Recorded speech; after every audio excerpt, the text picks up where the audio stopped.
الشيطان الرجيم بسم الله الرحمن الرحيم الحمد لله رب العالمين الصلاة والسلام على أشرف الأنبياء والمرسلين وعلى آله وصحابه وأهل بيته أجمعين আমরা আজকে অত্যন্ত গুরুত্বপূর্ণ একটা বিষয় আলোচনা করব কারণ আমরা এখন ফিতনার প্লাবন মহাপ্লাবনে ভাসছি। এই ফিতনার মহাপ্লাবন থেকে আমাদের ঈমানকে রক্ষা করবার জন্য যেই কিস্তিতে নৌকাতে আমাদেরকে উঠতে হবে সেই কিস্তি সম্পর্কে নৌকা সম্পর্কে আমরা আজকে আলোচনা করব।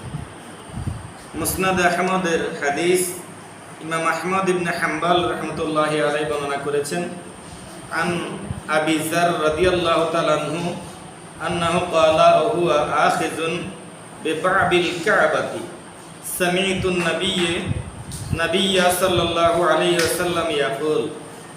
আমাদের নবী পাকের বিশিষ্ট সাহাবী হযরত আবু যার রাদিয়াল্লাহু তাআলা আনহু এই হাদিসটি বর্ণনা করেছেন। তিনি যখন হাদিসটি বর্ণনা করছেন তিনি তখন খানায়ে কাবার দরজায় ধরা অবস্থায় ছিলেন। জোরে বলি সুবহানাল্লাহ। সুবহানাল্লাহ। আল্লাহর খানায়ে কাবার দরজায় ধরা অবস্থায় ছিলেন।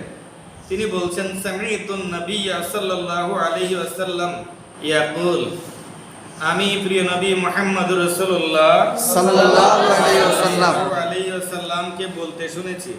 প্রিয় নবীজি বলেছেন, আলা ইন্না মাসালা আহলি বাইতি ফিকুম মাসালু সাফিনাতি নূহ।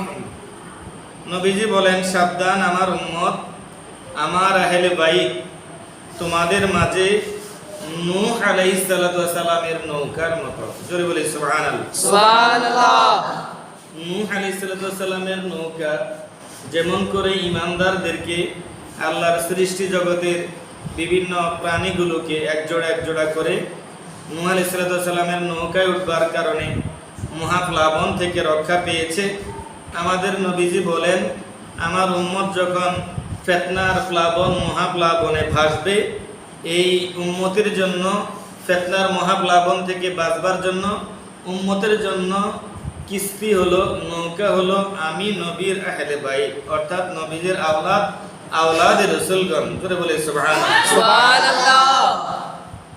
নবীজি বলেন মাররাকি বিহা নাজা, যারা আমি নবীর এই আহলে বাইতের কিস্তিতে উঠবে তারা রক্ষা পাবে, ফিতনার মহাপ্লাবন থেকে রক্ষা পাবে।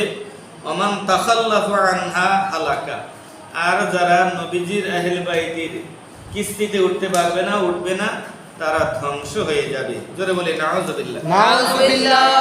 তাইলে আমাদেরকে এই ফিতনার যুগে আমাদের ঈমানকে রক্ষা করবার জন্য আমাদের যত সম্পদ আছে, বাহ্যিক যদি প্লাবন হয়, বন্যা হয়, ওই বাহ্যিক প্লাবনে বন্যায় আমাদের দুনিয়াবি সম্পদ নষ্ট হইতে পারে, বিনষ্ট হইতে পারে। ওই সম্পদগুলো যদি বিনষ্ট হয়ে যায়, নষ্ট হয়ে যায়, আমরা সেগুলো আবার কষ্ট করে পরিশ্রম করে সেগুলো অর্জন করতে পারে কিনা? কিন্তু ঈমান হলো একজন মুসলমানের, একজন ঈমানদারের সবচাইতে বড় সম্পদ। ঈমান একজন ঈমানদারের, মুসলমানের সবচাইতে বড় সম্পদ। এই বড় সম্পদ যদি কেউ একবার হারায় ফেলে, তাইলে তার এই সম্পদ, ঈমান নামক এই সম্পদ ফিরে পাওয়ার কোনো সম্ভাবনা থাকে না, যদি আল্লাহ রাসূল কবুল না করে।